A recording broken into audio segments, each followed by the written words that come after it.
Ang gagawin po natin ay magko-convert po tayo ng available balance from multi-level marketing into an eCash fund. So, pumunta po tayo sa network. And then, meron po akong available balance na 9,620. I-convert ko po ito into an eCash fund. So, i-click ko lang po itong eCash.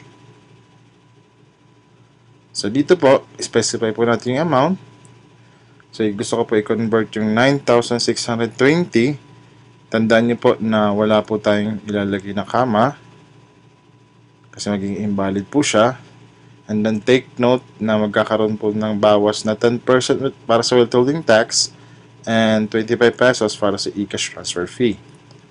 So, i-process po natin. May lalabas po na next screen. Are you sure to process? So, okay lang po natin.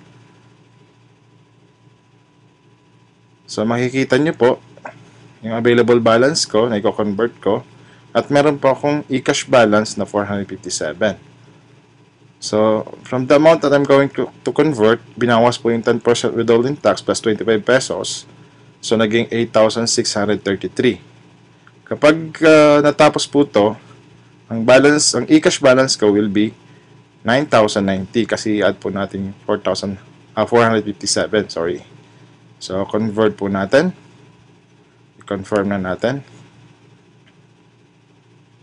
So, transaction successful. So, na-convert na po yung kaninang pera ko. So, meron na po tayong 9,090 na total na e-cash. So, ganun lang po kadali.